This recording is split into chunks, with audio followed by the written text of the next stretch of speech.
मध्य प्रदेश के ग्वालियर हाईकोर्ट में जो हुआ वो बहुत ही दुखद है। अंबेडकर जी की मूर्ति को लेकर जो विवाद हुआ वो बहुत ही दर्दनाक और खौफनाक संविधान और लोकतंत्र के मद्देनज़र है। और जो दर्शकों खबर हमारे हाथों लगी है वो दलितों के लिए और अंबेडकर जी को मानने वालों के लिए बहुत ही चुभने वाली बात है कि जब कोर्ट के आदेश आ चुके थे, जब ये मूर्ति तैयार हो चुका था लगभग 10 से 15 फीट के आसपास, उसके बाद अगर कोई इस पर रोक लगाता है, उसके बाद अगर कोई इस पर विवाद करता है, फिर वो जेल में क्यों नहीं है, ये सबसे बड़ा सवाल है। सबसे पहले मैं आपको पूरा विवाद क्या हुआ, विवाद का जो असली जड़ है, मैं सिर्फ ऊपर हवाई बातें नहीं कर रहा हूँ, जो असली जड़ है उसको बताने के बाद मैं आपसे खुद पूछूंगा कि MP police, CM Mohan Yadav और इसके साथ साथ वो वकील जो दरअसल जो है कह कुछ रहे हैं, कर कुछ रहे हैं, बोल कुछ रहे हैं, मीडिया वाले दिखा कुछ रहे हैं, उसके असली करतूत को पकड़ने की कोशिश करेंगे। लेकिन सबसे पहले ग्वालियर हाई कोर्ट के पूरे मामले को समझ लीजिएगा। जज साहब ने क्या कहा वो समझ लीजिएगा, वकीलों का हुट ने क्या कहा वो समझ लीजिएगा, बार एसोसिएशन ने आखिर विरोध क्यों किया वो समझ लीजिएगा। फिर आप समझ लीजिएगा कि इसके पीछे का मास्टर माइंड कौन है। फिर समझ लीजिएगा कि ग्वालियर हाई कोर्ट में मूर्ति लगने देने वाला जो है वो कौन है। समझिएगा, ग्वालियर हाईकोर्ट परिसर में डॉक्टर भीमराव अंबेडकर मूर्ति विवाद की जो शुरुआत है दर्शकों, वो 19 फरवरी 2025 को हुई। जी हाँ दर्शकों, 19 फरवरी को हुई।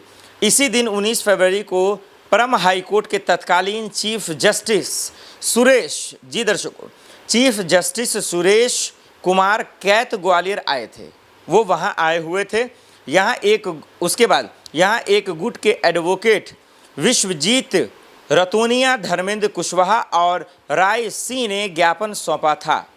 उसके बाद क्या हुआ, जिसमें ग्वालियर हाई कोर्ट परिसर में अंबेडकर की प्रतिमा लगाने की मांग की गई थी। आपने प्रक्रिया समझी दर्शकों, किस तरीके से जब जज महोदय आए तो उनके सामने अंबेडकर जी की मूर्ति को लगाने के लिए पहले अनुमति मांगी गई, यानी कानूनी रूप से ये लोग काम कर रहे हैं। चीफ जस्टिस ने मौखिक सहमति दे दी थी, सहमति भी उन्होंने दे दी थी कि ठीक है भाई साहब, कोई बात नहीं है, अंबेडकर जी की मूर्ति लगना है, क्या ही दिक्कत हो जाता। बारीक से समझिएगा फिर मामला कैसे फंसता है। इसके बाद, इसी के बाद तो मेन खेल शुरू होता है। इसके बाद PWD ने परिसर में मूर्ति के लिए स्ट्रक्चर बना दिया। गौर से सुनिएगा दर्शकों, PWD ने परिसर में मूर्ति के लिए क्या कर दिया, स्ट्रक्चर बना भी दिया, तैयार भी हो गया। वकीलों ने चंदा इकट्ठा करके मूर्ति बनाई, लेकिन वकीलों के इस गुट ने बार एसोसिएशन, गौर से समझिएगा, बार एसोसिएशन के अध्यक्ष और सचिव को इसकी जानकारी नहीं दी। इसी वजह से टकराव शुरू हो गया। 10 मई को बार एसोसिएशन ने जाकर स्ट्रक्चर पर तिरंगा लगा दिया।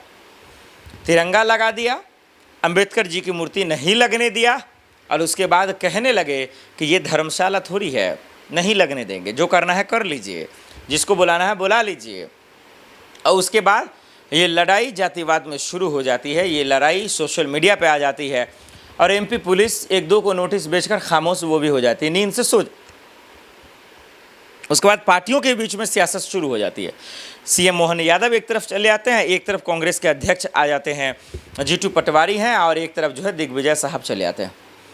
अब जरा सा समझिए अन्याय कहाँ हो रहा है, जरा सा समझिए कि बेईमानी कहाँ हो रही है, जरा सा समझिए कि किसके खिलाफ तमाम चीज़ें हो रहा है, और समझिएगा कि दरअसल अब इसका रास्ता क्या है। दर्शकों समझिएगा कि वो वकील जो विरोध कर रहे थे उनका इलाज करना कितना ज़रूरी है, जो अब हम आपको बताते हैं।